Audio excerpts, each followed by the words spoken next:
We're asking today whether you've had trouble finding a place to park in the inner city. What does it cost you to park for the week if you drive into work?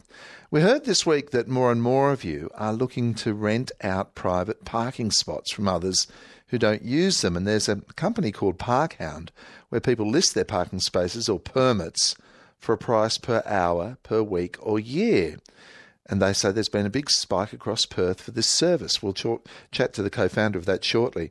But there's been a warning from the City of Perth saying residents could be prosecuted if they're caught renting out their bays. If you've got a story to tell, give us a hoy, 1300 222 720. Rob Butler is the Deputy Lord Mayor of the City of Perth. Rob, good morning to you. Yeah, good morning, Jeff. What's wrong with someone leasing out a parking bay or a carport in the inner city?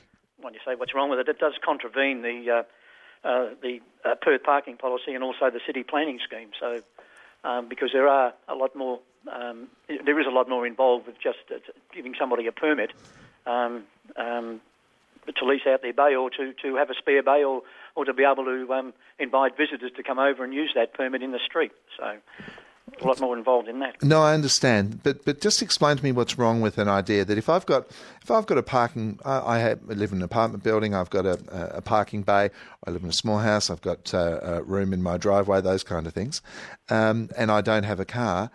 What's the problem with me doing a deal with someone whereby I will take a small amount of money from them and they will park in that spot? Well, you would probably say there's nothing wrong with it, but that's what I'm thinking. Is that there is, and it does contravene the Parking Policy Act and the City of Perth planning scheme. So yeah, I know, anyone caught doing it can be prosecuted. I know, but maybe you need to give me a more compelling argument as to why it shouldn't be so. Well, the City of Perth operates about 16,000 bays, and they offer a big range of parking options, and I don't think people are taking those options up as seriously as they should. Because we do have carpooling, and the carpooling is, I'd tell you, totally underutilised and totally underused. Yeah. We have a lot of car bays on the outskirts or the fringes of the city, where it's $12 a day to park your car, and then we have a free cat bus service or a free transport into the city, which is a 5-minute bus ride into the city. So there are a lot of options. I mean, Point Fraser is $12, Plain Street's $14. I mean, Terrace Road's $7. That's getting a bit closer, $17 for the day. Now, from what I'm hearing you telling me, but look, there are plenty of parking options. They're not that expensive. You should use those.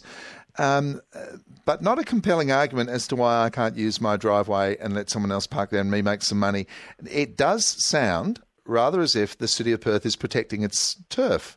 Well, let's go back a step. And its revenues. Let's go back a step. If you park your car in there and all of a sudden you come home and there's a dint in it, what happens then? Who's going to put the insurance on the car park that you've just parked in? Who's going to pay for the dint in your car that you've got that someone says, well, I didn't do it, I didn't see it happen, bang, bang. I mean, there's some of the consequences that you've got to look at, I'm sure. Yeah, but if I'm in a parking bay at my house, I'm probably going to take that risk and say, well, there's very little chance that anyone else is going to dint my car because it's a private parking bay in my apartment complex or by my house. So you are going to take the risk, and there is a risk. Yes. There is a risk. Yeah, no, I don't doubt that. I don't doubt there's a risk. I don't doubt there's a risk. What are the penalties if people do this? Because on the strength of our few minutes of conversation, I'm thinking that people, if they've got that spot, are going, what a great idea. I don't have a car. I can make a quid. What is the penalty if they were to do it? Look, dollar-wise, I honestly don't know, but I know they can be prosecuted. We haven't gone into that in depth, but we do know that it does contravene the city planning scheme and the parking policy. But in the short time we've looked at it, no one's been fined at this point in time. And if there's always people out there that are going to sort of have a crack at it because they can see the dollars. And do you blame them? Do you blame them? You're laughing. Thanks very much. You are laughing. That's a good question. So you don't blame them. Rob Butler, if you didn't have a car and you had a driveway and a mate of yours said, "Oh yeah, absolutely. If I'll give you $50 a week to park in your driveway," would you think that might potentially be an attractive thing to do? Well, because I'm in the position I'm in, I would say no because I know there's a risk, and I'm not going to be taking that risk. say someone comes along and knocks off your car during the course of the day. I mean, it can easily happen. All these things are possible. All these things are possible. I can't help thinking that whilst you talk about the law and the rules, that more and more people, rightly or wrongly, Deputy Lord Mayor, more and more people are going to want to go down this path. Well, as a council, we just have to follow that line, and we have to say that if you've got a permit or there's spare bays, I mean, you know, we probably might know half of them that are going to do it. But at the end of the day, if we find out, we have to follow through. Can I just ask too? Let's say that I live in Mount Hawthorn somewhere, don't have a driveway, but have my residential parking permit. No, that's a different kettle of No, fish. this is what I want to know. Yeah. If I don't have a car, or if I sell my car or whatever, might I then use that residential parking permit still to let someone come in and park there? Because I bet you that happens too. Oh, well, Jeff, daily people are coming in and putting the pressure on us for residential parking permits because, I mean, you've got units in West Perth and people say, well, when the football's on, we can't get people in and so forth and so forth. And who's to say that they don't get abused at the end of the day? But the bottom line is, if we find out, then we have to follow through with it. Deputy Lord Mayor, I don't want to give you advice, but I'm worried for you. Thanks, pal. Rob Butler is the Deputy Lord Mayor of the City of Perth. I was giving him the chance to prosecute the argument why people can't do it.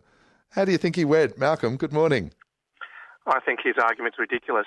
When's the last time the City of Perth paid for someone when their car got dinged or stolen from their car parks? Would you support this idea if you could? If you had room at your place and no longer had a car and someone said, hey, Malcolm, why don't I give you $3,000 a year and I'll park my car there? Would you do it? Well, I'd consider it. Like a lot of other people. Rob Crow-City is the co-founder of this organisation called Parkhound. As I mentioned, it's a service, Melbourne-based service, where people list a parking space or pass that they're able to rent out or sell. And I can't help thinking that business is going to get better. Good morning to you, Mr. Crow-City. Good morning, Jeff. How are you? Not bad, thanks. Why have you moved into this market, he said, understanding the answer? Well, it's simple, really, and I'm glad to hear your conversation with Rob Butler there.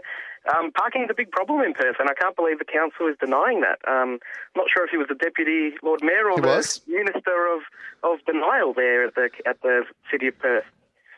The Minister for Denial. But well, tell me, just, and I don't want this to be an advertisement, but it sounds as if your company sort of acts like a broker. You find the spots and then make it available to people? Absolutely. So it's a free marketplace on a website and an iPhone app. You can list your driveway or a car park or a carport. You set your price, and people will give you an offer for what they're willing to pay for a certain time period and dates, and you can accept the offer or decline, and negotiation happens, and then a deal happens, and you've got a bit of extra income, and, you know, hopefully someone's saving money, the driver's saving money on parking in Perth. And I just want to say that the fact that we've got people on our website that are willing to pay and save money on parking is just, and they're telling us that parking in Perth is so expensive, paying up to $30 a day in the city, you know, that's $600 a month. And when they come to the website, they're able to save, you know, 30, 40, 50% on parking.